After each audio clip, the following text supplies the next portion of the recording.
प्रेम पागलपन है,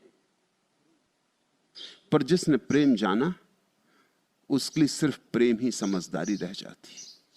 जिन्होंने प्रेम नहीं जाना उनके लिए प्रेम पागलपन है। उन्होंने स्वाद ही नहीं चखा उस बात का। उन्हें धन पागलपन नहीं है, पद पागलपन नहीं है, प्रेम पागलपन है। जिन्होंने प्रेम चखा उनके लिए धन पागलपन है, पद पागलपन, उन्हें सब पागलपन है, सिर्फ प्रेम ही एकमात्र बुद्धिमानी। लेकिन लोग भी ठीक ही कहते हैं, लोग अपने ही हिसाब से तो कहेंगे ना। लोग तुम्हारे हिसाब से कैसे कहें? लोगों को लगता है कि तुम कुछ डगमगा गए, क्योंकि लोगों को लगता है जैसे वे चल रहे हैं तुम अब वैसे नहीं चल रहे। तुमने लोगों से अपना ढंग अलग कर लिया। तुम्हें आनंद आ रहा है, तुम मगन हो रहे हो, मगर लोगों को लग रहा है कि तुम बेढंग पे जा रहे हो। भीड़ चाहती है सदा तुम भीड़ के साथ राजी रहो। भीड़ तुम्हें स्वतंत्रता नहीं देना चाहती। भीड़ व्यक्ति को बर्दाश्त नहीं करती। भीड़ व्यक्ति की हत्या करती, व्यक्ति को बिल्कुल मिटा देना चाहती। भीड़ गुलाम चाहती। फिर वे गुलाम हिंदू हो कि मुसलमान की, सिख की, ईसाई की, जैन, कुछ फर्क नहीं पड़ता। भीड़ की एक ही कला है कि तुम्हें पहुंच दे, मिटा दे।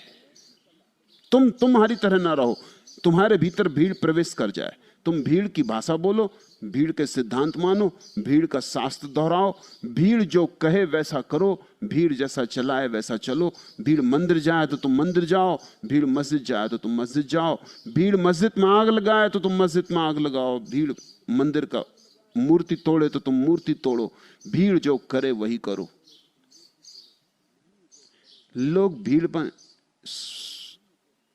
सम्मिलित हो जाने के लिए उत्सुक भी होते। कारण है कई। एक तो जितना तुम भीड़ में उस साथ हो जाते हो उतनी ही तुम्हारी चिंता कम हो जाती। तुम्हारा जिम्मेदारी का भाव, तुम्हारे उत्तरदायित्व का भाव कम हो जाता है। मनोवैज्ञानिक कहते हैं कि जो पाप भीड़ करती है वो व्यक्ति कभी नहीं कर सकता। और अगर किसी भीड़ ने कोई पाप भी किया हो, समझो कि किसी भीड़ ने जाके मंदिर तोड़ डाला हो, कि गुरुद्वारे में आग लगा दी हो, कि मस्जिद जला दी हो, अगर इस भीड़ के एक एक आदमी से तुम अलग अलग जाके पूछो तो वो कहेगा कि मैं कैसे कर पाया, कह नहीं सकता, हो गया। अगर तुम उससे पूछो कि क्या तुम अकेले ये कर सकते थे, तो वो हिचकिचाएगा। अकेले वो नहीं कर सकता था। अकेले में आदमी के पास थोड़ा सा उत्तरदायित्व का भाव होता है, भीड़ में सब उत्तरदायित्व खो जाता है। भीड़ का नशा पकड़ लेता है। इतने लोग कर रहे हैं तो ठीक ही कर रहे होंगे, फिर इतने लोग कर रहे हैं तो मेरी कोई जिम्मेवारी भी नहीं है। अगर मंदिर जलेगा तो मैं कोई अकेला जिम्मेवार नहीं हूं, मैंने जलाया ऐसा सवाल ही नहीं, मैं तो सिर्फ भीड़ में था। जलाने वाले तो और ही लोग थे। और भीड़ में हर एक आदमी यही सोच रहा है जैसा तुम सोच रहे हो कि जलाने वाली तो भीड़ है, मैं तो भीड़ में हूं। सिर्फ भीड़ ने जितने बड़े अपराध किए हैं कभी व्यक्तियों ने नहीं किए। व्यक्तियों के नाम बड़े छोटे मोटे अपराध हैं, असली अपराध भीड़ के नाम है। तो व्यक्ति को आसानी भी मिलती है भीड़ के साथ जुड़ जाने में। तुम्हारे अपराध की वृत्ति को भी सुविधा मिलती, क्योंकि भीड़ के सहयोग के कारण अपराध पुण्य जैसा मालूम होता है, पाप पुण्य बन जाता है। तुम अकेले करो तो मन कचोटेगा, अंतःकरण पर चोट लगेगी, कांटा गड़ेगा। भीड़ के साथ करो, तुम्हें अंतःकरण की कोई चिंता ही नहीं। अंतःकरण को एक तरफ रख दिया जा सकता है। तुम्हारे भीतर छिपी हुई पशुता को सुविधा से प्रकट होने का मौका मिल जाता है। भीड़ में तुम परमात्मा से दूर हो जाते हो और पशु के करीब हो जाते हो। अकेले में जितने तुम व्यक्ति होते हो उतने ही तुम परमात्मा के करीब होते हो, क्योंकि उतना ही अंतःकरण, उतना ही विचार, उतना ही ध्यान सजग होता है। तुम एक एक कदम सोच के उठाते हो कि मैं जिम्मेवार हूं, ये मंदिर जलाऊं, इस दूध पीते बच्चे को मारूं, इसने क्या बिगाड़ा है? इसे कुछ पता भी नहीं है। ये हिंदू है कि मुसलमान है इसका भी पता नहीं, इसे मैं मारूं? अकेले तुम पाप करने चलोगे, कुछ सोचना ही पड़ेगा। बड़े से बड़ा पापी भी विचार करता है, लेकिन भीड़ के साथ पाप पुण्य हो जाता है। मजे से कर सकते हो और रात आके निश्चिंत सो सकते हो। उत्तरदायित्व से मुक्ति मिल जाती है भीड़ में। जिस आदमी ने हिरोशिमा पर एटम बम गिराया और 1 लाख आदमियों को 5 मिनट के भीतर राख कर दिया, वो आदमी रात लौट कर निश्चिंतता से सोया। थोड़ा सोचो, 1 लाख आदमी तुमने मार डाले हो और तुम निश्चिंतता से सो सकोगे? वो आदमी कैसे सो सका? ये मत सोचना कि वो कोई बड़ा भारी दानव था, तुम्हारे जैसा आदमी था, ठीक तुम्हारे जैसा साधारण आदमी था। उसकी पत्नी थी, उसका बच्चा था, उसके माँ बाप थे। किसी ने कभी उसे ऐसा नहीं जाना कि इतना महाहत्यारा है वो। लेकिन सुबह जब पत्रकारों ने पूछा कि इतने लोगों के मरने के बाद तुझे कैसा लगा, उसने कहा कोई सवाल ही नहीं, मैंने आज्ञा का पालन किया। ऊपर से आज्ञा आई थी, मैं आके निश्चिंत सो गया। आज्ञा पूरी कर दी, मेरा काम पूरा हो गया, मैं निश्चिंत सो गया। अब सवाल यह है, आज्ञा किसने दी? इसके लिए कौन जिम्मेवार था?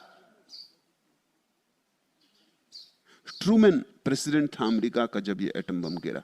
जब ट्रूमैन से पूछा गया तो उसने कहा कि मैं क्या कर सकता हूं, मेरे जनरलों ने सलाह दी थी। ट्रूमैन भी मजे से सोया क्योंकि उस पर कोई जिम्मेवारी नहीं। और जब जनरलों से पूछा गया, उन्होंने कहा हम क्या कर सकते हैं, राष्ट्रपति की आज्ञा थी। भीड़ में जब कोई बात होती तो कोई जिम्मेवार नहीं होता। हर आदमी अपनी जिम्मेवारी दूसरे पे टाल देता है। जिम्मेवारी के लिए कोई राजी नहीं होता है कि मैं जिम्मेवार हूं।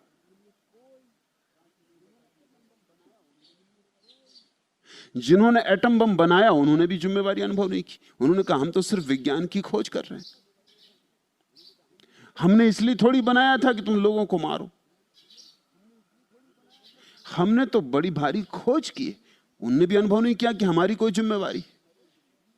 फिर जिम्मेवार कौन था? 1 लाख आदमी मरे ये निश्चित, बम गिराया गया ये निश्चित, बम बनाया गया ये निश्चित, किसी की आज्ञा से गिरा ये भी निश्चित। लेकिन इतनी भीड़ संयुक्त हो उसमें कि सब एक दूसरे पे टाल दे सकते हैं, कोई जिम्मेवार नहीं मालूम होता। भीड़ में लोग सम्मिलित होना चाहते हैं क्योंकि आत्मा को खोने का सबसे सुगम उपाय है। और भीड़ भी चाहती है कि तुम भीड़ में रहो क्योंकि भीड़ का बल उसकी संख्या में। जब तुम अकेले अकेले चलने लगोगे, जब तुम व्यक्ति बनोगे, और वही सन्यास का अर्थ है कि तुम अपने अंतःकरण से जियोगे। अब तुम्हें जो ठीक लगता है वह तुम करोगे, नहीं कि भीड़ कहती है कि ठीक है। अब तुम अपना निर्णय स्वयं लोगे, अपने पाप पुण्य के लिए स्वयं जिम्मेवार होगे। अब तुम किसी पर टालोगे नहीं, तो निश्चित ही लोग कहेंगे तुम पागल हो रहे हो। फिर अनेक बार तुम्हारे और भीड़ के बीच बड़ा फासला हो जाएगा। भीड़ यजन करेगी, तुम भजन करोगे, बड़ा फर्क हो जाएगा। भीड़ कहेगी सत्यनारायण की कथा हो रही आओ, तुम कहे इस कथा में क्या रखा है, क्योंकि जो कथा कर रहा है उसे कुछ पता नहीं, और इस कथा में सत्यनारायण की बात कहीं आती ही नहीं। कथा बड़ी मजेदार है, इससे सत्य का कोई लेना ही देना नहीं।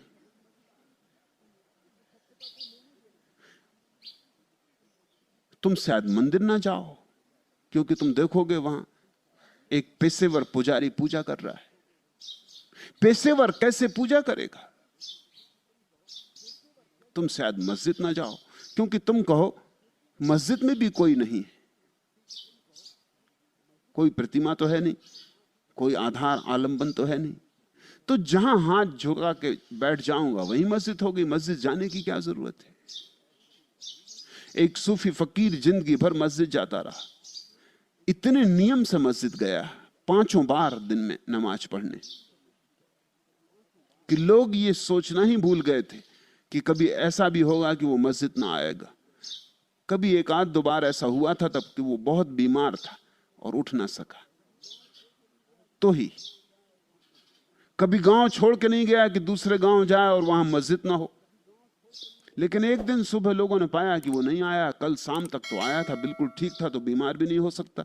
एक ही शक हुआ कि बूढ़ा आदमी मर न गया हो। मस्जिद के बाद लोग सीधे उसके घर पहुंचे। वो अपने घर के सामने, झोपड़े के सामने एक वृक्ष के नीचे बैठा ढपली बजा रहा था और गीत गा रहा था। उन्होंने कहा, बुढ़ापे में नास्तिक हो गए, बुढ़ापे में कुफ्र सूझा, काफिर हो गए, मस्जिद क्यों नहीं आए? वो फकीर हंसा। उसने कहा कि जब तक अज्ञानी थे तब तक आए, जब तक पता नहीं था कि परमात्मा सब जगह है तब तक मस्जिद आए। अब तो पता है कि सब जगह, यहां भी है वहां भी है, कहां आना कहां जाना। अब तो जहां है वहीं गीत गाएंगे। अब तो हर गीत नमाज है। मगर भीड़ इससे राजी नहीं हुई। भीड़ ने कहा कि बुढ़ापे में सठिया गया। तो भीड़ तुमसे कहेगी तुम पागल हो गए हो, तुम्हारा रंग ढंग समझ में ना आएगा। भीड़ ठीक ही कहती है, मगर ये पागलपन इस जगत में सबसे बड़ी बुद्धिमत्ता है। बुद्ध को भी भीड़ ने कहा था पागल हो गए, कबीर को भी भीड़ ने कहा था पागल हो गए, क्राइस्ट को भी भीड़ ने कहा था पागल हो गए। भीड़ सदा से यही कहती रही। तुम सौभाग्यशाली हो कि भीड़ तुमको भी पागल कह रही। इस पागलपन को कष्ट मत समझना, इसे भीड़ की तरफ से तुम्हारे व्यक्तित्व का सम्मान समझना।